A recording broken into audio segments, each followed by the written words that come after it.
niyan na adlaw ini, siya pa 19 days after the Pentecost and the Friday after the Corpus Christi Sunday, sa tuyang sineselebrar ang solemnidad kan banal na puso kan sa tong kaburangnan.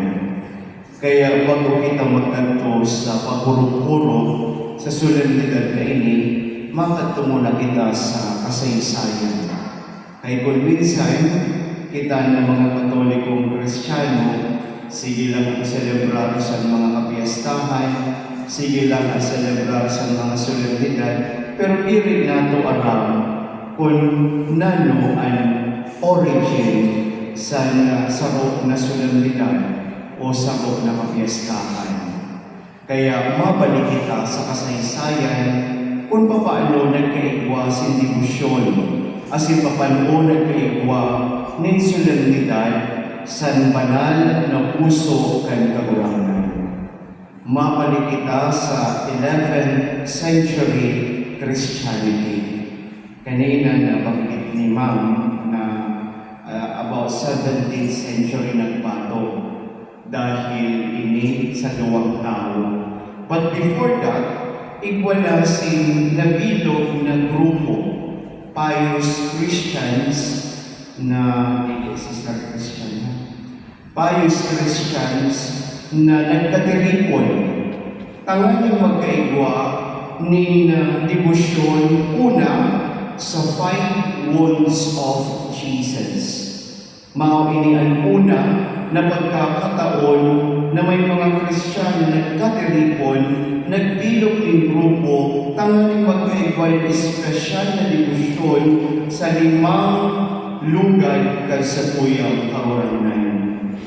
And during the course of time, habang sila nag-compose ng mga prayers para sa 5 wounds of Jesus, nagluwas ang prayer to the Sacred Heart of Jesus. Remember na ang si Kristo, base nga sa tuyang Ebanghelyo, tinusok ang sa iyang puso. Kaya so ito sa 5 lugar, kan sa tuyang kahurangan, duman nagbato ang debosyon privately, maulang ini na grupo muna na pious Christians ang nagkaigwa sa debosyon sa Sacred Heart of Jesus. Kan pag-abot kan 17th century, year 1670, igwala sa Rompali si St. John Eudes or Eudes, bahala ka mo kung anong gusto nitong pronunciation. Siya sa Rome na taga-Francia, a French priest na po sa yada in-introduce niya ang devotion to the Sacred Heart of Jesus. The same year, sa pagkaluwas sa sarap na famous na santo, si Margaret Mary Alacoque. Si Saint Margaret Mary Alacoque, 1673, nagkaigwa rin sa na pangatulugan, nagkaigwa sa na vision, and for the period of 3 years, every June 1673, June 1674, and June 1675, padagos na nagpapaimod sa iya o nagkakaigwa siya ng vision na nakaburandig siya sa puso at sa tuyang kaburangnan. And then June 1674, nagsabi ang kaburangnan na mag-ibo kamo ng sariling solemnidad sa banal na puso kan kaburangnan. Kaya patog sa ito, nagkaigwa ng mga devotions. Pero ang simbahan, very careful sa pag-approve kan mga special devotions na ini. Kaya from 1765, dito lang sa lugar ni na Father John Eudes, ni Margaret Mary Alacoque, yan ito na devotion. Hanggang sa year 1873, particularly May 8, 1873, the devotion to the Sacred Heart was formally approved by Pope Pius IX. And after 26 years, on July 21, 1899, Pope Leo XIII urgently recommended that all bishops throughout the world observe the feast in their dioceses. Pope Leo approved the following indulgences for the devotion to the Sacred Heart. Kaya nagkaigwan ng universal na celebration sa bilog na simbahan sa July 21, 1899 lang. And then from that time on, hanggang niyan, every Friday after the Corpus Christi Sunday, sineselebrar niya ito ang solemnidad sa Sacred Heart of Jesus. And let me go from the document na pinaluwas ni Pope Leo XIII para maaraman nindo kung ano ang indulgence, kung ano ang grasya na naaakot ka pag kita nagsaselebrar sa mga piyestahan o solemnidad every first Friday of the month. Dili lang yearly, kundi in-celebrar na bagay ni every first Friday of the month. And let me go. Sabi ni Pope Leo XIII sa iyang surat, for the devotion, publicly or privately, 7 years and 7 quarantine, the remission of temporal punishment equivalent to what would be granted for 40 days of penance each day. Remission of temporal sin. Second, if the devotion is practiced daily in private, kung kamo in private devotion sa Sacred Heart of Jesus, or if a person assists at least 10 times at a public function, a plenary indulgence, remission of all temporal punishment for sins, on any day in June or between July 1 hanggang 8. Decree Urbis et Orbis, May 13, 1982. The indulgence for the souls in purgatory. Kung di rin lang kita ang nanginginapang sa indulgence. For the indulgence for the souls in purgatory on the 30th of June, at the last Sunday of June, and January 28, in those churches where the month of June is celebrated solemnly, Pius X urged a daily sermon for at least 8 days in the form of mission.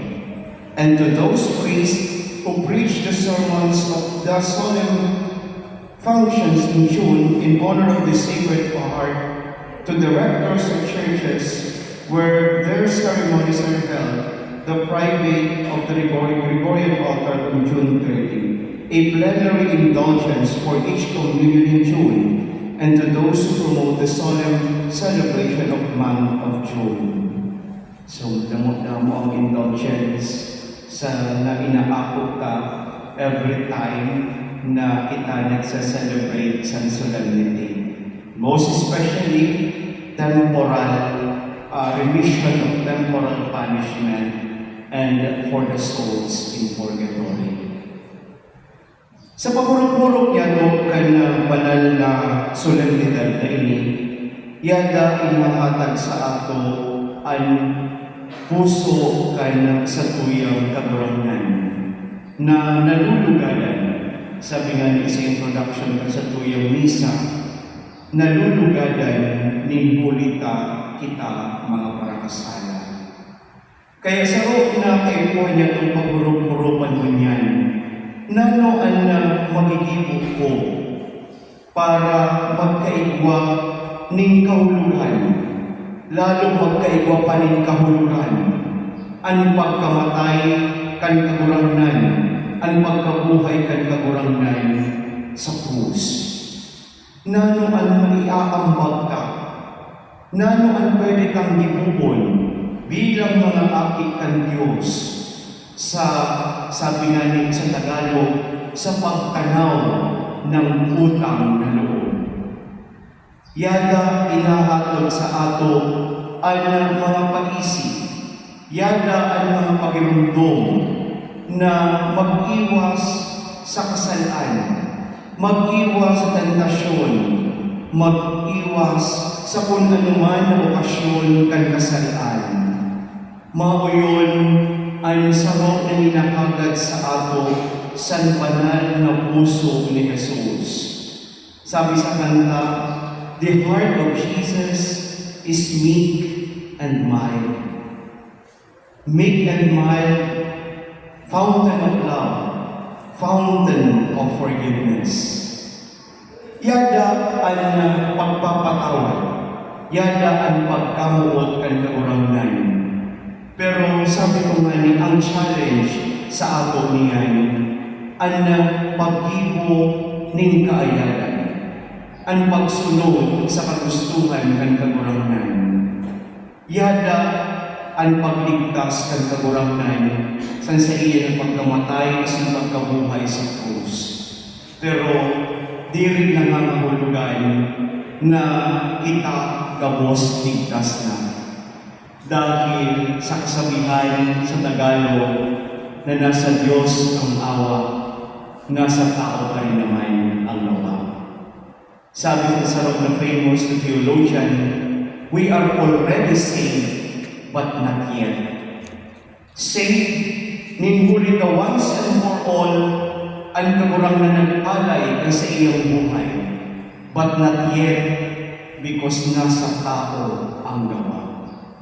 Yada ang magpapatawad, yada ang kaligtasan, pero kung kita matalikod, kung hakabuan ta ang kaligtasan na inahatag sa ato, na ino-offer sa ato sa kagurangnan, wala na sa magigibo ang kagurangnan, kundi pabayaan kita, kay kita ang nagkakabuo.